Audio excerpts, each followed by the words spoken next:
Hey everybody, it's Ron from Pick Dawgz, and this is Ron's Rundown. We're going to go over the MLB games scheduled for Tuesday, September 27th, 2022. Now, if you like what you see, make sure to give this video a big thumbs up and subscribe to our channel. And don't forget to put your baseball plays in the comments section below.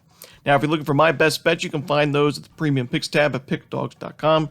I'm running my $15 MLB best bet, so check it out at Pick Dawgz Premium. Alrighty, here we go. Here are the games for Tuesday, September 27th. First up, we see the Cincinnati Reds taking on the Pittsburgh Pirates. We're going to see Hunter Green and Mitch Keller on the mound for this game. Two young pitchers that are actually having pretty good second halves to the year. Hunter Green's ERA was above 5 and even above 6 at some points this year, but now below 5 at 4.91 after another solid outing last time out against the Brewers. 5 innings, 8 strikeouts, and only 2 earned runs allowed. On the other side, Mitch Keller's ERA below 4 now on the season at 3.99, and he's been pitching really well as of late. His last start, 6 innings, 2 earned, and 7 strikeouts. Starting to miss a lot of bats recently, at least 6 strikeouts in each of his last 3 games. So really impressive stuff for these starters, and I'm just going to take the under through the first 5 innings. I don't love either of these bullpens, but I also don't love these lineups. These are some of the weaker lineups in the National League this year. 2 teams that strike out quite a bit this season, so I don't want to mess with the bullpen, but I think through the first 5 innings with both of these starting pitchers still in the ball game, I think we see a lower scoring game, so give me the under 3.5 runs in the first 5 innings. Next up, we see the Kansas City Royals taking on the Detroit Tigers. Zach Greinke and Joey Wentz are your projected starters. Now, I know the Royals' team OPS numbers against lefties actually haven't been too bad in the last 30 days, but Joey Wentz is a starting pitcher that keeps the ball on the ground. He's had success at the major league level this season. Another good start last time out against the Orioles, where he went 5 2/3 innings, not giving up a single earned run, and had 4 strikeouts in that one. He's missing a good amount of bats. He's pitching well, and he's facing a pitcher in Zach Greinke on the other side who pitches really well at Kauffman Stadium, but not so much on the road. We've mentioned it all year long, his home and road splits. In his games at Kauffman Stadium, a 2.32 ERA, but on the road, like he's going to be in this spot, 58 innings of work, a 6.36 ERA, a 321 opponent's batting average, and 13 home runs allowed. I know the Tigers have one of the weaker lineups in baseball, but I think they're getting some value here as the underdogs at home, getting plus money. So give me the Detroit Tigers on the money line at home. Next up, we see the New York Yankees taking on the Toronto Blue Jays. No official lineup for this game right now, but we should see Jameson Taillon and Jose Barrios as the projected starters. Jameson Taillon this season pitching a lot better at Yankee Stadium than he is on the road. In his road games, a 4.42 ERA, 14 home runs allowed in 73 innings of work. And the Blue Jays are, Jose Barrios on the mound, he's actually been pitching a lot better at home, unlike his teammate in Kevin Gausman. Gausman struggled at home, but Barrios, a 7-1 record with a 3.98 ERA through 86 innings of work and 82 strikeouts in those innings. So pitching much better at home this season. You look at his road ERA at 6.75. So the Blue Jays and the Yankees, 2 lineups that have been hitting righties very well lately. The Yankees are number 2 in team OPS in the last 30 days. The Blue Jays number 4. So, not really a big difference there, though the Blue Jays do earn more walks at the plate, and they also strike out a lot fewer times. So I'm going to give the edge to Toronto here with the better starting pitcher in this one. Give me the Blue Jays on the money line. Next up, we see the Tampa Bay Rays taking on the Cleveland Guardians. We're going to see Shane Bieber and Corey Kluber as the projected starters. I know the Guardians already clinched their playoff spot, while the Rays are still looking to finalize their playoff push, and the Guardians are kind of in no man's land, as although they've clinched the division, they don't really have a chance to get a bye in the first round of the playoffs. So they're going to probably play in the wild card series, and there's not really a ton to play for right now. Still home field advantage through the later rounds of the postseason, but the Guardians just find a way to win. And Shane Bieber on the mound, he's been pitching really well for Cleveland this season, a 2.81 ERA, coming off a good start against the White Sox, where he went 7 2/3 innings, 2 earned runs, and 5 strikeouts, and a 4-2 Guardians win.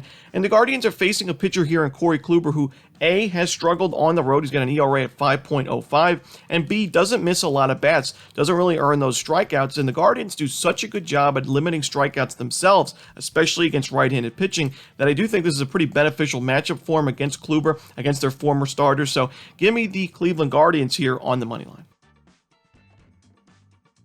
In our next game, we see an NL East matchup between the Atlanta Braves and the Washington Nationals. Paolo Espino going for the Nats. No official starter for the Braves right now, so there is no official lineup for this game. Atlanta number 5 in the league in team OPS against righties in the last 30 days, and number 5 in isolated power against righties in that stretch as well.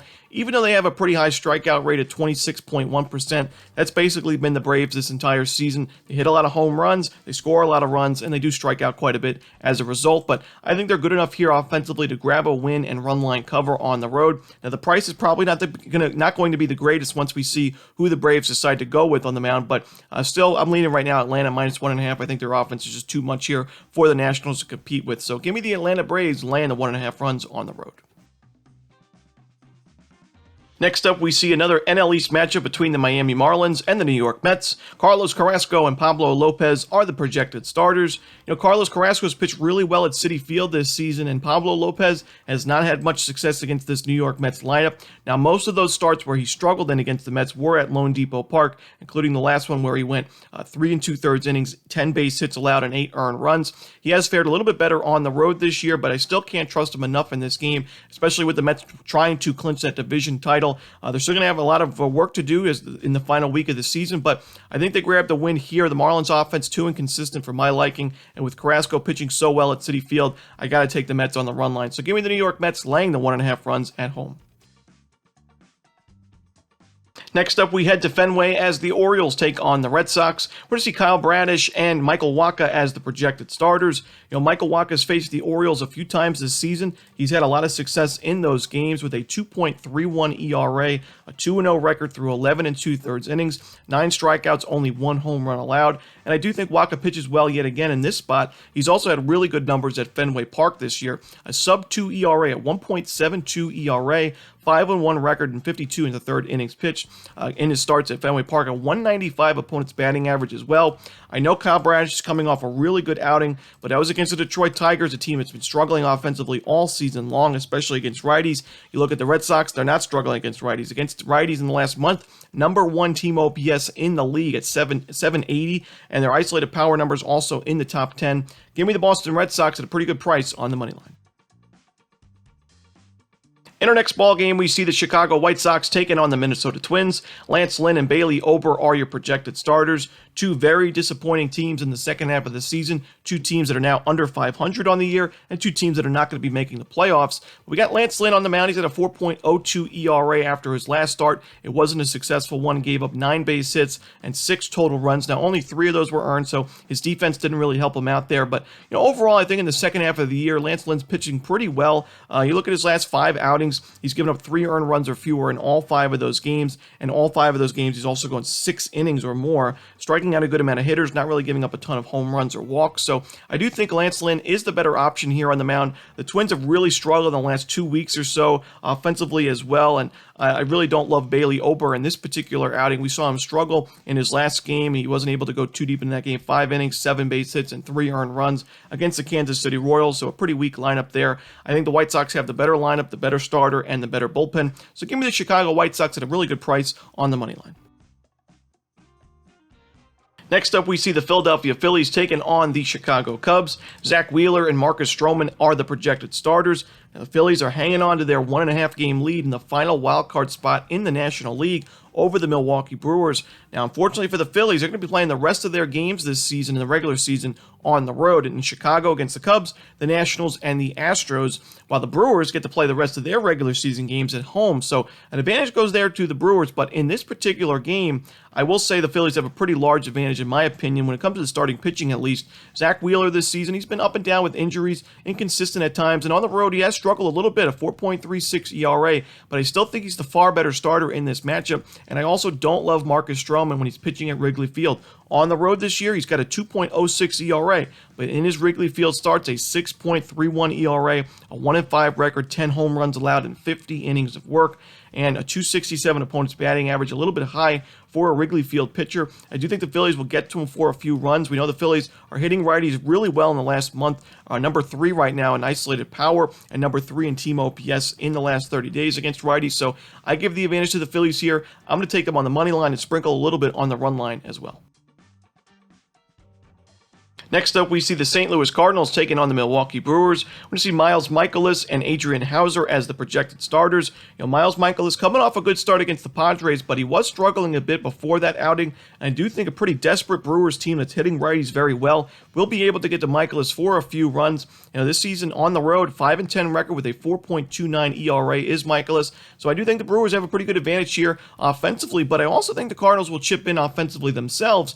When you look at Adrian Hauser, his last 3 starts, he's gone 13 2/3 innings, only 1 strikeout in that stretch with 6 walks allowed. In his last start, he didn't give up a single earned run against the Mets, but he didn't have a single strikeout either. I think that's pretty unsustainable success, and you're facing a Cardinals lineup that does a really good job at limiting strikeouts to begin with. Their strikeout rate in the last 30 days against righties, 17.6%. That's the 3rd lowest in the league. So I think we see scoring really early on. I'm going to take the over in the first 5 innings. I give the edge to the Brewers in the full game because they have the better bullpen, in my opinion, and they're also playing with a lot more desperation. So give me the over and the Brewers in this one. Next up, we see the Arizona Diamondbacks taking on the Houston Astros. We're going to see Zach Davies and Lance McCullers Jr. on the mound for this one.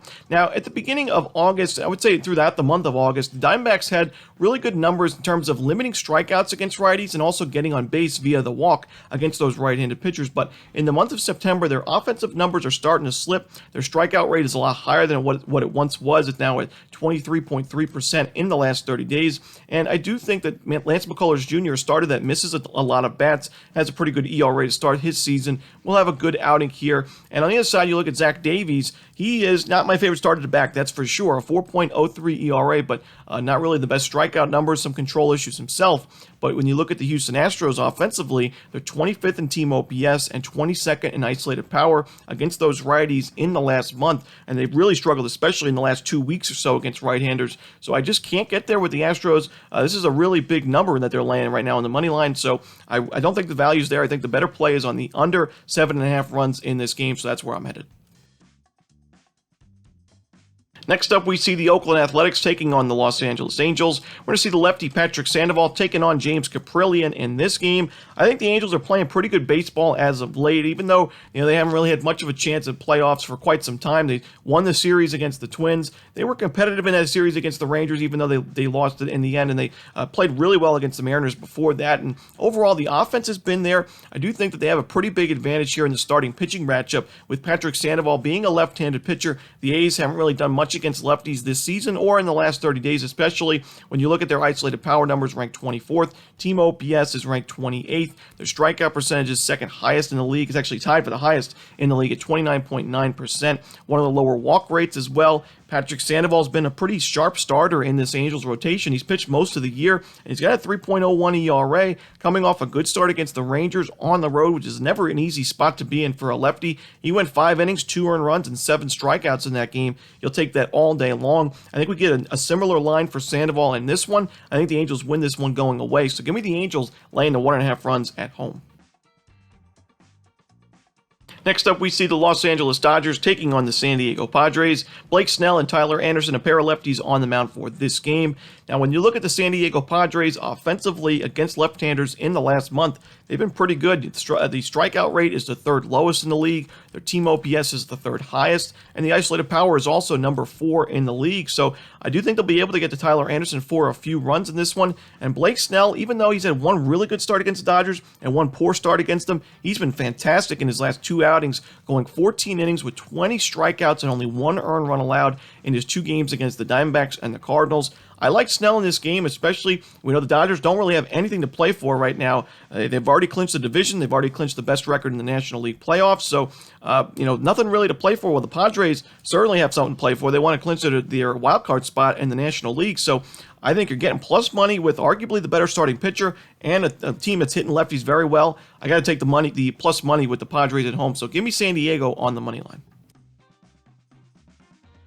Next up, we see the Texas Rangers taking on the Seattle Mariners. No official lineup for this game as the Rangers have not announced a starter. Robbie Ray going for the Mariners in this game. He's a lefty. The Rangers have struggled against lefties on the road in the last 30 days. Even though their numbers at home against lefties have been really good, just hasn't been the case on the road. And if the Rangers are going with a bullpen game here, I don't really love that, as this is one of the weaker bullpens, in my opinion, in the American League this season. The Mariners need a win. I think they get it on the run line. So give me the Seattle Mariners laying the 1.5 runs.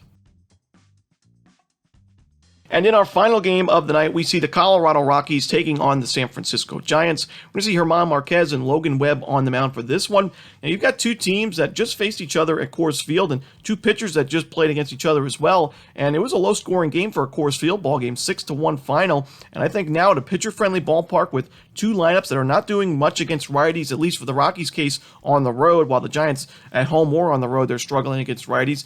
I think we're going to see another low-scoring game. Logan Webb pitching well against the Rockies this season. He's faced some 18 innings of work with I believe, a 2.5 ERA. And German Marquez, he's much better on the road than he is at Coors Field. His ERA below 4 in his road starts this season. The Giants strike out a ton against righties this year and in the last 30 days especially. So at a very pitcher-friendly ballpark with two lineups that are struggling against those right-handers and two strong pitchers, I'm going to take the under in this Rockies ball game to end the night.